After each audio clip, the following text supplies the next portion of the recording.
Christian dan Yuka sedang berada di mall, tapi sengaja meninggalkan Jeffrey dan Vivi agar bisa bicara berdua. Christian dan Yuka sampai di area food court. Saat melewati toko pizza, Yuka merasa pusing dan perutnya terasa seperti sedang diaduk-aduk. Rasa mual yang tidak tertahan membuat Yuka berlari mencari toilet. Untungnya, tak jauh dari area food court ada toilet umum. Yuka langsung masuk ke dalam toilet wanita. Christian mengikuti Yuka, ia berhenti di depan pintu toilet dan menunggu Yuka keluar. Huek! Huek! Kenapa perutku tiba-tiba mual begini? Huek! Yuka berkumur setelah perutnya terasa lebih baik. Christian mendengar Yuka muntah-muntah, ia menjadi khawatir. Apa dia sakit? Christian bergumam sendiri. Tak lama kemudian, Yuka keluar dari toilet. Christian melihat wajah Yuka pucat pasi. Kamu sakit sayang? Kita ke dokter ya, ucap Christian memeluk pinggang Yuka. Tidak tahu sayang. Aku merasa pusing dan mual, perutku juga terasa tidak nyaman, ucap Yuka. Christian memapah Yuka keluar dari mall dan menghentikan taksi yang lewat di depan mall. Christian membawa Yuka ke rumah sakit untuk berobat. Sampai di rumah sakit, Yuka duduk di kursi antrian, Christian pergi mengambil antrian. Untungnya, hanya ada 2 orang pasien yang mengantri. Nyonya Yuka, panggil perawat. Saya Sus, sahut Yuka. Silakan masuk, ucap perawat. Karena Yuka merasa pusing, jadi Christian memapah Yuka masuk ke ruang periksa. Sore dok, sapa Christian pada dokter wanita Paruhbaya. Selamat sore Bapak Ibu. Siapa yang sakit? Tanya dokter setelah mereka duduk di depannya. Saya dokter. Saya tiba-tiba merasa pusing dan mual. Saya juga muntah-muntah dok, ucap Yuka. Silakan ibu berbaring dulu. Biar saya periksa, ucap dokter. Yuka naik ke ranjang periksa dan berbaring. Selain mual, muntah, dan pusing, apa ada keluhan lain? Tanya dokter sambil menempelkan stetoskop ke dada Yuka. Dokter lalu menekan perut Yuka pelan. Jika ada yang terasa sakit saat saya tekan, ibu katakan saja, ucap dokter. Setelah dokter selesai memeriksa perut Yuka, dokter pun bertanya. Tidak ada yang terasa sakit? Tanya dokter. Tidak ada dok, jawab Yuka. Kalau terakhir menstruasi, ibu ingat tidak? Tanya dokter kembali. 1,5 bulan yang lalu, jawab Yuka. Kalau begitu, ibu cek urin saja dulu ke laboratorium. Biasanya, tidak butuh waktu lama. Setelah hasilnya keluar, ibu kembali ke sini, ucap dokter. Baik dok. Yuka bangun dan berjalan ke arah lab, mengikuti petunjuk arah dan mereka pun sampai. Yuka diberi tabung berbahan plastik dengan ukuran 3 x 2 cm dan disuruh menampung urinenya. Mas, aku ke toilet dulu. Yuka bangun menuju toilet di samping laboratorium. Tidak sampai 10 menit Yuka keluar lagi dari toilet dan menyerahkan sampel urin pada petugas laboratorium. Mereka menunggu 5 menit dan petugas lab sudah menyerahkan kertas dilipat rapi dan terasa ada benda kecil panjang di tengah lipatan. Yuka dan Christian masuk kembali ke ruang periksa dan duduk dengan tegang. Christian memegangi tangan Yuka yang sedikit gemetar. Yuka takut hasilnya bukan sesuatu yang baik. Jadi, istri saya kenapa dok? Tanya Christian setelah dokter membuka kertas hasil cek laboratorium. Hasilnya baik. Tidak ada penyakit. Dan, selamat. Ibu positif hamil 5 minggu, ucap dokter. Hamil sayang? Kamu hamil, ucap Christian sambil tersenyum bahagia. Aku hamil sayang, tanya Yuka dengan rasa tak percaya. Iya sayang. Kamu hamil. Kamu akan menjadi seorang ibu dan aku akan jadi seorang ayah, jawab Christian. Yuka meneteskan air mata bahagia dan memeluk suaminya. Terima kasih dokter, ucap Yuka dengan senyum merkah. Sama-sama bu. Jaga kesehatan, saya sarankan banyak istirahat, ucap dokter. Iya, saya pasti akan menjaganya dengan baik. Kalau begitu, saya permisi dok, ucap Yuka. Christian bangun dan memegangi lengan Yuka. Ya silakan, ucap dokter. Christian dan Yuka keluar dari rumah sakit dengan senyum yang selalu terkembang.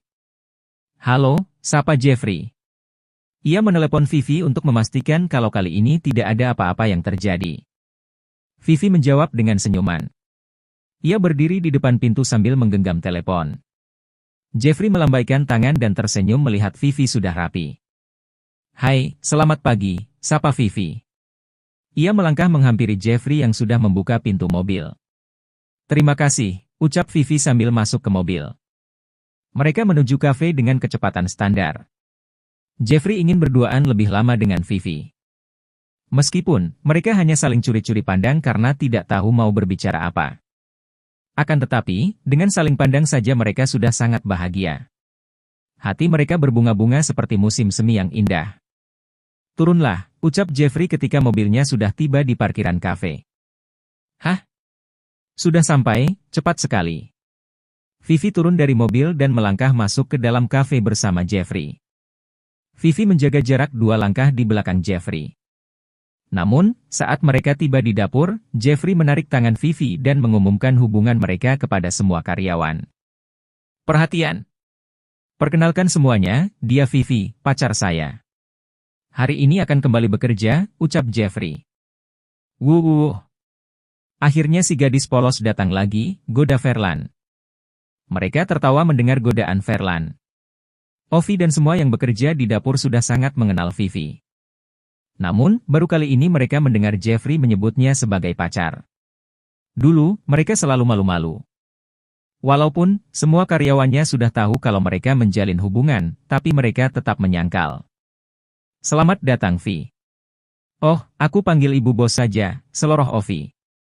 Apa sih, Vi? Rajuk Vivi. Sudah. Vi Ovi dan Vi, jangan berantem. Sebagai Vi kembar, kalian harus kompak, ucap Verlan. Riuh suara tawa mereka terdengar sampai ke ruangan Jeffrey. Ia senang, Vivi mau bekerja lagi di kafenya. Dengan begitu, ia bisa melihat Vivi setiap hari. Ia membuka laptop dan mencari sesuatu di sebuah website. Jeffrey mencari cara melamar paling romantis untuk melamar Vivi nanti. Ia tidak mau berlama-lama menjalin hubungan kasih. Pernikahan adalah tujuan Jeffrey menjalin kasih dengan Vivi. Ia sudah merasa nyaman bersama Vivi dan ia tidak mau kehilangan Vivi. Ia akan segera melamar Vivi. Sebuah cincin berlian kecil sudah disiapkan di dalam laci meja kerjanya. Ia tinggal melamar Vivi secara resmi kepada ayahnya. Namun, sebelum melamar secara resmi, Jeffrey ingin melamar Vivi secara pribadi. Melamar Vivi di saat mereka hanya berdua, dengan suasana yang romantis. Semua hayalan itu begitu sempurna dalam bayangannya. Namun, ia masih belum menemukan referensi untuk cara yang paling romantis. Mereka belum pernah melamar apa? Tidak ada yang sesuai untukku, desah Jeffrey kesal. Ia menutup laptopnya. Jeffrey memutuskan untuk bertanya kepada temannya yang sudah menikah. Ia menanyai mereka satu persatu, saat mereka melamar istri mereka dulu seperti apa, tapi jawaban mereka semua tidak ada yang spesial di mata Jeffrey. Ia hanya bisa menghela napas panjang. Yuka pulang dari rumah sakit dan Christian takut terjadi keguguran yang kedua kali. Ia menggendong Yuka langsung ke kamar, menyuruhnya diam dan beristirahat sesuai anjuran dokter. Mereka terlalu bahagia berdua, sampai lupa memberitahukan kepada orang tua mereka. Kamu mau makan apa? Tanya Christian perhatian. Mau apa ya? Yuka berpikir sejenak. Belikan aku sponge cake, ucapnya. Oke. Aku pergi membelinya. Tunggu ya sayang, ucap Christian sambil mengelus perut datar Yuka. Ia seolah mengajak bayi mereka berbicara. 2 bulan lagi, Haruna melahirkan. Kita juga akan segera memiliki anak. Rumah ini akan semakin ramai saat berkumpul, gumam Christian. Ia mengecup perut Yuka sebelum pergi. Christian segera pergi membeli kue yang diminta oleh Yuka. Eddie sejak tadi memperhatikan mereka.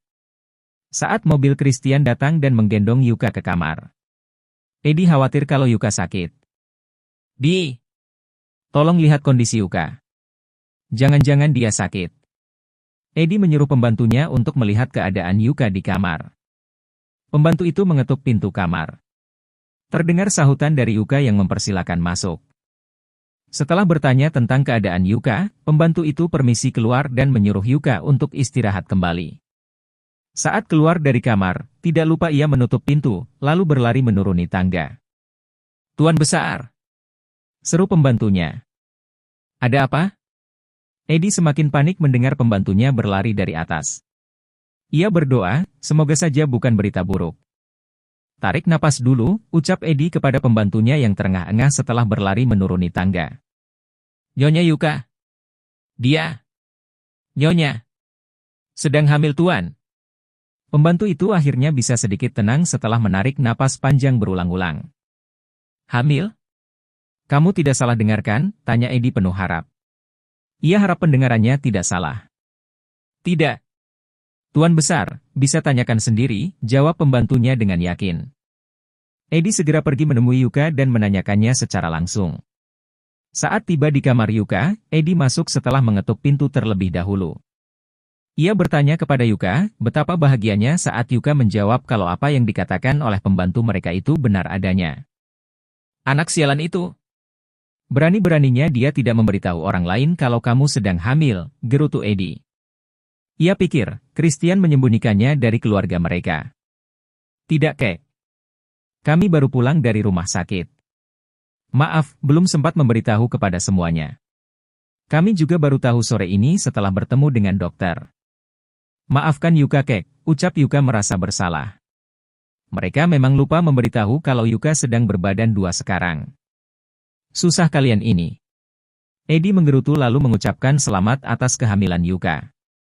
Ia menyuruh pembantu untuk memanggil Seruni dan Isham. Mereka datang dengan tergesa-gesa. Pembantu itu memberitahu mereka kalau menantu mereka sedang hamil. Mereka tidak kalah bahagia mendengar Yuka hamil. Masih teringat jelas, bagaimana Yuka mendapatkan vonis sulit untuk hamil. Namun, Tuhan selalu yang lebih berkuasa. Akhirnya Yuka hamil. Yuka dikelilingi orang-orang yang sangat sayang padanya. Setelah ia menyerah untuk memiliki anak, mereka semua memberinya semangat. Dorongan serta doa dari mereka didengar Tuhan dan Yuka bisa hamil. Tidak menunggu waktu lama sampai bertahun-tahun. Jam 10 malam, Yuka tiba-tiba merasa lapar dan ingin makan sesuatu. Ia membangunkan Christian yang baru saja terlelap. Sayang, panggil Yuka. Apa sayang? Christian sudah berbaring di ranjang. Aku mau makan seblak mercon sama kentang panggang rasa keju sama krecek daun singkong, tolong beliinnya. Seblak mercon sama kentang panggang, aku tahu makanan itu, tetapi yang ketiga, itu apa? Krecek daun singkong itu baru aku dengar. Ganti yang lain ya sayang, bujuk Christian. Tidak mau. Pokoknya harus dapat. Krecek itu, dulu aku makan di rumah temanku, orang Garut.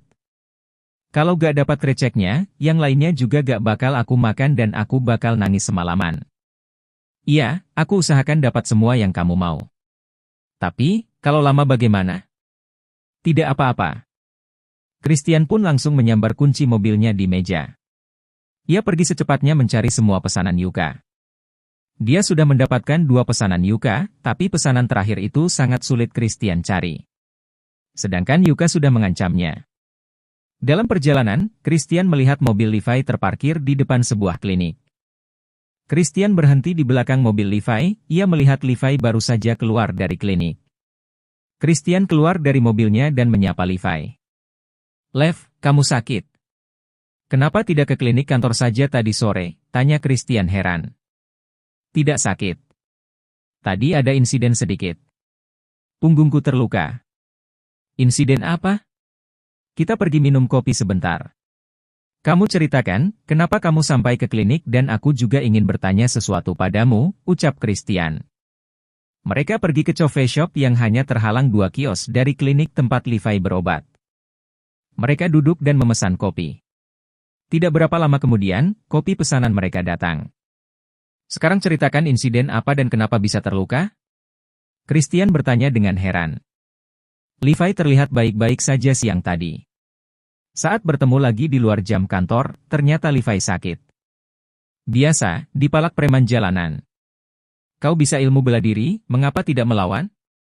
Malas.